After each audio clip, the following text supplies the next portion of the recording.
Dostlar salamlayıram sizi. Deməli bizim bilirsiniz ki yeni serialımız var. Yeni serialımızın adı hamıya məlumdur ki şahmatın çempionluq tarixi serialıdır.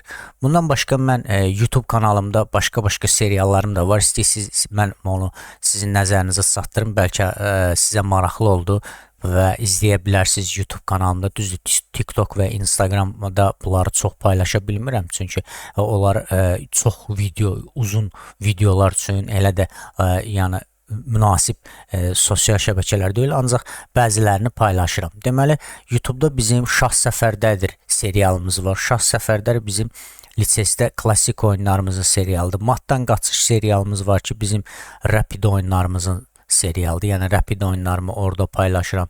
Sonra İldırımlı Yollarla bu Blitz oyunlarımın deməli serialıdır. Sonra Zamana Qarşı var, bullet oyunlarım, yəni güllə bir dəqiqəlik oyunlarımın serialıdır. Bundan başqa reyting müfəttişi var ki, burada deməli biz izləyicilərin faillərinə əsasən onların reytinglərini və deməli oyunun səviyyəsinə görə reytinglərini təyin edirik. Əlbəttə ki, onlar da biz öz reytinglərini və adlarını gizlədirlər və həmin gizlədilmiş faili mənim e-mailimə göndərirlər və mən ondan həmin adamın oyununa görə reytinglərini izləyicilərlə bir yerdə təyin eləməyə başlayırıq.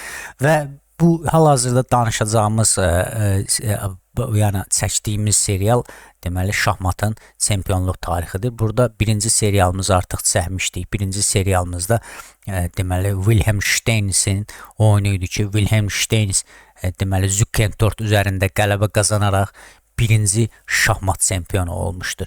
İkinci şahmat çempionumuz Emanuel Lasker'dir. 1894-cü ildə bu hadisə baş veribdi və onlar arasında bir neçə oyun baş veribdi. Sadəcə olaraq oyun xalı, ümumi xal nəticəsinə əsasən Emanuel Lasker 2-ci dünya çempionu olmuşdur. İndi mən onun ən maraqlı oyununu sizin üçün seçmişəm. İkisinin arasında olan ən maraqlı oyunu deməli analiz eləmişəm və sizlə bir yerdə bu oyunu paylaşacağıq. Bir də bir şeyi nəzərdə çatdırıram. Deməli, əsasən mən canlı yayımlarımı TikTok platformasında eləyirəm. YouTube platformasında niyə eləmirəm? YouTube platformasında biraz deməli orada ingilis izləyicilər ingilis dilində danışmaq daha önəmlidir. Yəni Azərbaycan dilində danışmaqla inanmıram ki, yəni YouTube-da elə kütlə olsun. TikTok məncə daha yaxşıdır. Həm də TikTokda canlı yayım eləyən zaman Azərbaycan və Türkiyə notasiyası üzrə mənim videolarım paylaşır. Düzdür, Almaniyadan, Polşadan, həm də İndoneziyadan, Braziliyadan izləyicilərimiz olur. Həmçində Qafqaz ölkələrindən, yəni Gürcüstandır, İrandan, hətta Cənubi Azərbaycandan, yəni belə deyək, izləyicilərim olur. Ancaq YouTube'da alındıra bilmirəm. Deməli, ola bilər ki, yəni gələcək üçün, məsələn, həm YouTube, həm TikTok üzərindən eyni anda canlı yayım eləmək olar.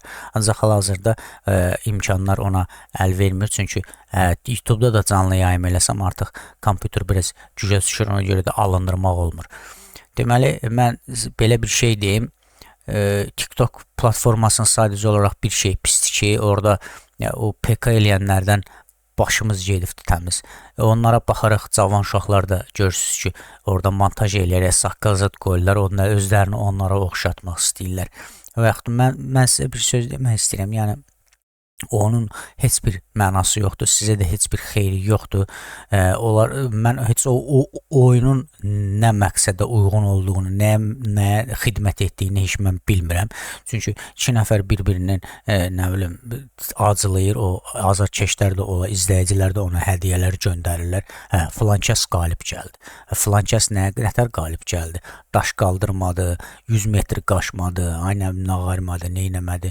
Heç nə, oturdu, izləyicilər də öz civlərindən pullar göndərdilər. Filan kəs də qalib gəldi. Filan kəs TikTokda ilk onluğa girdi. Top ona girdi. Kimin səbəbinə? Heç nə. İzləyicilərin səbəbinə. İzləyicilər də pulu hardan aldılar? Heç nə. Göndərdilər. 2 gündən sonra da həmin izləyici yaddan çıxır. Yəni bunlar, yəni TikTokda o hədiyyələr, zadlar o bilsiz nədən ötürüdür. O keyfiyyətli yayım aparanlar üçün dəstək üçündür ki, yəni o ola bilər ki, məsələn də naliçini eləyə bilməzlər, hədiyyə ilə onlara dəstək olsun. Həmçində hədiyyə göndəriləndə həmin adamın həmin videosu daha çox alqoritm daha çox insanın qarşısına çıxardır. O ondan ötürüdür. Yəni siz onu pul göndərib o da getsin, axşamlar kefdə damaqda bundan ötürü deyil hədiyyələr. TikTokun hədiyyələri o yayın aparana, video təşkil edən adama dəstək üçündür. Yəni bunları səhv başa düşürsünüz dostlar. Və siz də həmin adamlara indi çoxunuz dəstək olmaqla həmin adamları önə çıxardısınız və uşaqlarımız da həmin adamlara baxaraq artıq yəni fikirləri pozulur. Ona görə mən sizə məsləhət görürəm ki, elə şeylərdən uzaq olun, ola şeyləri ümumiyyətlə mən elə şeylər olanda bloklayıram. Yəni sərf eləmir mənə. Nəysə, özləri bilər, neynirlər eləsinlər, onsuz da gələcəkdə bir neçə ildən sonra artıq səhv elədiklərini, yəni izləyicilər baxımından deyirəm ki, səhv olduqlarını özləri başa düşəcəklər. İndi yəni gəlin biz Emanuel Laskerlə Germaniyalıdır, Almaniya belə deyək, Wilhelm Steinislə oyununa baxağın. Deməli, analiz eləmişəm yenə, amma oyuna baxmamışam. Sizlə bir yerdə baxacam, maraqlı olsun deyə. Deməli, ağlarda Emanuel Lasker oynayıbdır. Deməli, Y4 açılışı ilə başlayıbdır. Y5 açılışı ilə Wilhelm cavab verib. Bundan sonra ATF3, ATC6 gedişi. Bundan sonra deməli, bəli, Ruy Lopez, yəni İspan açılışından istifadə eləyibdir Emanuel Lasker. Bundan sonra piyadanı qabağa eləyib, mərkəzdəki piyadanı müdafiə eləyib. Çünki nəyə görə bunu eləyir?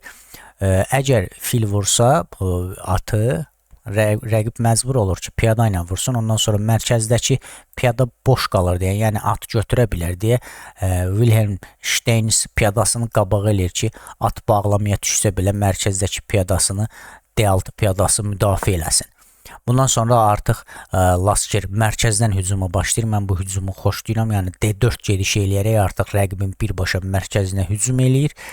Bundan sonra rəqib piyadanı götürmür, əvvəlcə atını bağlamadan çıxartmaq istəyir. Ancaq deməli Lasker növbəti atını C3-ə çıxır və artıq bu səhv gediş olmalıdır. Bəli, səhv gedişdir. Çünki orada qara filin qabağını bağlayır atla və orada biraz inkişafda, qaraların inkişafı biraz orada səngiyir.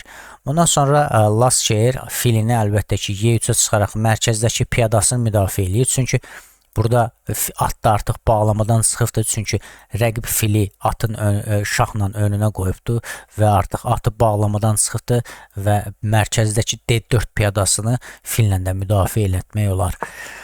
Bundan sonra artıq atını kənardan çıxaraq filini artıq sərbəstləşdirmək istəyir və atını G6 xanasına qoyur.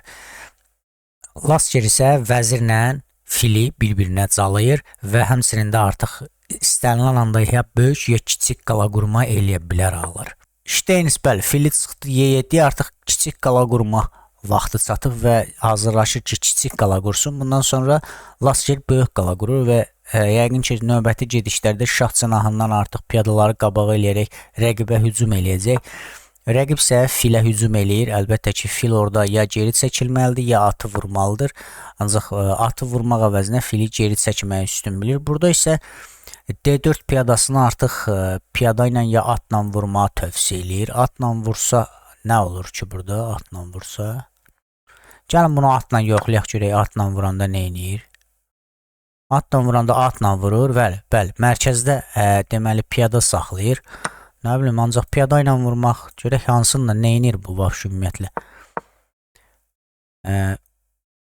Bəli, mərkəzdəki piyadanı öz piyadası ilə vurur və gördüyünüz kimi həm filə, həm ata hücum eləyir. Rəqib isə öz atını F3-dəki atı ilə qaytarır. Çünki bu atla niyə qaytarır? Çünki piyadaların qabağını da sərbəstləşdirir və deməli fillə vurmaq olardı, ancaq piyadaların qabağını açır ki, növbəti gedişdə kiçik qala qurma zamanı artıq mərkəzə getsin. Çünki bilir ki, rəqib də atla qaytara bilər. Ondan sonra fili də diaqonala yerləşdirəcək və G7 piyadasına hücum eləyəcək.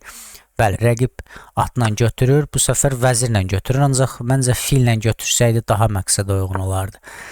Çünki bəli, bu gedişdə var idi. Elə onu deyəcəydim ki, fillə vəzirə hücum eləyə bilər və bundan sonra ağlar temp itirə bilərdi. Ancaq fili qaytarsaydı, məsəl üçün, fil də vura bilərdi və daha da fiqur dəyişəcəkdi, ancaq ağların vəziyyəti daha yaxşı olacaqdı. Yəni temp itirməzdilər. Və fili gördüyünüz kimi diaqonala qoyaraq piyadaya təsir eləyəcək növbəti gedişdə qaralar və bundan sonra atı ağlar mərkəzləşdirir və filin önünə qoyur, artıq qaralar qala qurur. Bundan sonra artıq ağların şah cinahından hücumu başlayır. Ən yaxşısı H4 idi. Birinci ata hücum eləmək olardı. Ancaq H4 gedişi nə eləmir? Çünki fil də həmin epizoda baxır, at da həmin gedişə baxır. Ona görə də məncə ona görə o gedişi eləmir. Ancaq H4 gediş etməklə atla götürsəydi və yaxud da fillə götürsəydi, ağların H cinahı açılacaqdı. Əgər belə bir epizodda da H cinahı şah cinahında olan cinah açıldısa da, topun cinahı açıldısa da rəqib üçün təhlükələr yarana bilər. Və bundan sonra deməli topunu xəttə qoyur. Çünki burada deyəsən piyada boşdur. Qaralar həmin piyadaya hücum etmək istəyir ki, növbəti gedişdə at ortadan götürsün. Bəli, artıq filə hücum olundu. Çünki bu piyadanı da artıq həm vəzir, həm deməli fil müdafiə eləyir. Artıq bəli, mərkəzdəki deməli atı da artıq qaralar fillə götürür. Vəzirlə götürməyə bəli, yaxşı gedişdi. Çünki həm bu piyadaya hücum eləyir, həm bu piyadanı qoruyur. Deməli, həm G5-dəki öz piyadasını hücum eləyir, həm də burada deməli B7 piyadasını hücum eləyir. Bundan sonra bəli, topla hücum olunur və vəziri geri çəkir. Artıq siz fikir versəz, last yerdə vəzir artıq ikinci səfərdəki eyni xanaya gedir, fiquru götürür və eyni xanaya geri qayıdır. Düzdür, burada B7 xanasındakı piyadanı götürə bilərdi, ancaq növbəti gedişdə rəqib qaralar fillə piyadanı götürəcəkdi və gördüyünüz kimi fil də bağlamada olardı və biraz da ağların vəziyyəti pisləşərdi. Ancaq burada vəziri birbaşa geri oynamaqla artıq qaraların burada mərkəzdəki piyadanı artıq topla götürə bilərlər. Bəli, burada fili üstün bildi, ancaq burada bu səhv gedişdi. Çünki bəli, burada səngəl var və biraz qələbə alındı bu. Bəli, artıq topla mərkəzdəki piyadanı məcburdur götürsün və artıq deməli burada artıq fiqur itirdi Steynitz. Çünki bayaqki gedişi mütləq ki görməli idi. Və bəlkə də vəzir geri qayıtmağı burada həmin epizodu görməyindən əlaqəli idi. Çünki vəzirlə bunu götürsəydi, buradan iki fiqurdan birinə çəngəl eləmək olmayacaqdı. Ona görə də bəlkə də vəzirini geri qayıdır ki, fillə vəziri düzəltsin və piyadanı birbaşa 2 dəfə qabağa verməklə rəqibin iki fiqurundan birinə hücum olunsun. Və burada filə iki tərəfli hücum var axı. Bunu niyə görmədi rəqib? Deməli, həm topla, həm vəzirlə artıq rəqibin filini götürmək olar, ancaq görəcəkmi onu? Bəli, artıq topla da fili götürür və bundan sonra artıq fil gördüyünüz kimi diaqonala çıxır və buradan gördüyünüz kimi fillə şah vermək istəyir və növbəti gedişdə fillə şah versə o şahı qaçmalıdır. Növbəti gedişdə atı vura bilər və yaxud da fili geri qayıda bilər.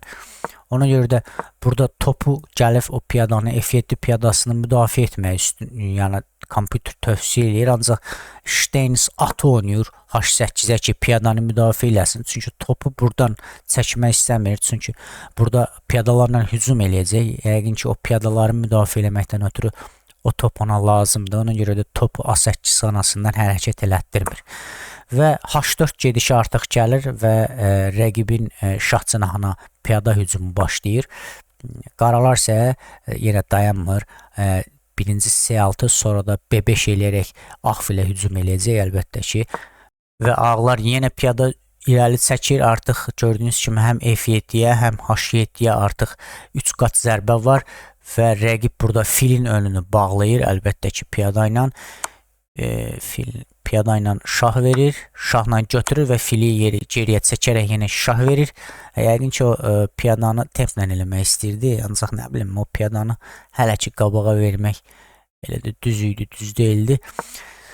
Yenə də H5 eləyir ağlar Rəqib isə artıq batareya yaradıb, gördüyünüz kimi həm 2 top, 1 vəzir batareyası yaradıb. Ağlar isə piyadanı dayanmır, qabağa verir ki, şah cınahını tez tələsi yatsın. Rəqib isə artıq bunu götürməyi düzgün deyil, çünki bunu götürsə artıq şahın da düz şahın olduğu istiqamət, yəni şaquli zolaq açılacaqdı. Ona görə də o piyadanı götürmür və qabağa verir. Bundan sonra piyada ilə şah verilir və bu epizodda artıq qara fil lazım idi. Qara fil gərək idi rəqibə. Bundan sonra rəqib ağlar şahını geriyə çəkir, çünki artıq şahını təhlükədən uzaqlaşdırmalıdır. Bu diagonal biraz çətin diagonaldır. Ona görə də istəyir ki, ağlar şahını biraz piyadaların arxasına gəlsin. Növbəti gedişdə A3 gedişi eləyərək şaha bir hava yolu açacaq və oradan vəziyyətdən çıxmağa çalışacaq. Qaralar isə vəzirini oynayır mərkəzə və artıq piyada hücum eləmək istəyir. Bundan sonra bəli, ağlar artıq şaha nəfəsli açdı ki, birdən çətin vəziyyətdə artıq şahı vəziyyətdən çıxarda bilsin. Artıq rəqib piyadalara hücum eləməyə başlayıb C5 gediş eləyir. Rəqib isə vəzirini artıq gördüyünüz kimi F2 xanasına qoyaraq F7 piyadasına hücum etmək istəyir. Qaralar isə filə hücum eləyir piyada ilə, ancaq bu yaxşı gediş idi ki, ancaq onu at qoruyur. F7 piyadasına at qoruyur, yəni hələ ki heç nə eləyə bilmir. Burada vəzir H4 yaxşı gedişdir. Bəli. Çünki vəzir H4 gedişi ilə artıq vəzirə şaha hücum var. Şah artıq burada vəziyyəti pisləşə bilər və mat ola bilər. Ona görə də şahın yolunu açmaq lazımdır və piyadanı qabağa eləyir ki, əgər vəzirlə şah versə, şahın ən azından yolu olsun qaçmağa. Ancaq buradan şah verəndən sonra bu gedişdə var. Belə bir epizodda var. Burada fili qurban vermək üstün bilir. Burada fili qurban verəndə nə olur ki, piyada ilə götürəndə nə bilim. Nəysə, bu gedişi deyəsən nə eləyir ha, yoxsa? Fil B5 gedişini eləyir bir şey. Fil B5 gedişi eləyir. Fil B5 gedişi nədir? Bu piyada ilə qabağını açsın. Və növbəti gedişdə istəyir ki, vəziri H6-dan girsin. Artıq qaralar şahını qaçmağa başlayıb və top gördüyünüz kimi brilliant gedişdir. Bəli, bu bilsiz nə üçündür?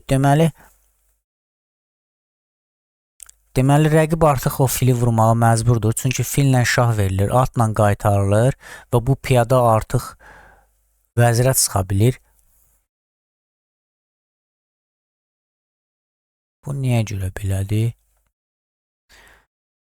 Deməli, tutaq ki, vurmasa, tutaq ki, qaçsa. Qaçsa piyada gedir. Qaçmasa nə olur? Tutaq ki, bunu gəlsə. Şah, vəzir bura oynayır artıq. Məcburdur ki, piyadanı gözləsin də bu. Çünki artıq vəziyyətini pisləşdirir burada. Və topun C1 xanasına gəlindən sonra artıq qaralar həmin fili götürür. Çünki artıq burada piyada da vəzirə çıxır. Atı götürəndən sonra, topla qurban verəndən sonra da topla, atla vurur. Atla topu vurandan sonra artıq piyadanı vəzirə çıxardıb qaraların digər piyadasını da götürmək olur. Digər topunu da götürmək olur. Ona görə qaralar məcbur olur ki, bu fili vursun. Və bundan sonra ağlar şah verir və şahın təhlükəsiz mövqeyə çıxır. Bundan sonra vay topa hücum var. Gördüyünüz kimi artıq vəzirlə də topu götürməklə mat eləmək olur. Yəni mata gedən yolu açmaq olur. Həmçinin də atı vurmaqla digər piyadanı da vəzirə çıxartmaq olur. Bundan sonra bəli, şah artıq qaçır və növbəti gedişdə topla piyadanı vuraraq vəzirə hücum olunur. Vəzir isə geri çəkilir. Burada isə kompüter tövsiyə verir ki, şah verilsin. Bundan sonra top artıq vurulur, yenə vəzirə hücum olunur. Burada isə gördüyünüz kimi çox qəliz epizoddur. Çünki top da boşdadır və rəqib məcbur olur ki, vəzirlə topu vursun, çünki digər topu da gedir. Artıq qaralar burada məğlub olur və topla piyadanı vuraraq şah verilir. Vəzir görürsünüz ki, boşdadır və vəzir vəzirə hücum eləyir. Bundan sonra artıq vəzirini ağlar H6-ya qoyaraq yenə hücum etmək istəyir rəqibə. Və qara xanaya çıxır. Gördüyünüz kimi buradan D6 xanasından artıq təzyiqi yenə də davam elətdirmək istəyir. Vəzir, bəli, vəzir səhv elədi rəqib. Deməli, şah verilir. Piyadanın qabağına gəlir, şah verilir. Yenə artıq burada topu önünə qoymalıdır. Bəli, vəzir düşür artıq burada. Burada topu qoysaydı nə olurdu? Topu qoysaydı... Deməli, topu qoysaydı, topu da vururdu. Yenə də vəzir düşürdü, bəli. Yenə vəzir düşürdü. Ona görə də rəqib məcburdur ki, vəziri götürsün. Və burada artıq şah verək, gördüyünüz kimi həm ata hücum eləyir. Rəqib məcburdur ya topu qabağına qoysun, ya şahı çəksin. At da düşəndən sonra artıq piyada da vəzirə çıxırdı və qaralar üçün artıq məğlubiyyət idi. Və maraqlı oyun olubdu. Çox maraqlı oyun olubdu. Ağlar deməli çox təsirli hücumlar eləyibdi. Düzdür, qaraların da yaxşı gedişləri var idi. Sadəcə olaraq deməli Steins görməyib o gedişləri və Emanuel Lasker yaxşı hücum eləyib, yaxşı ataka ilə qələbə qazanıb, 2-ci dünya çempionu olub.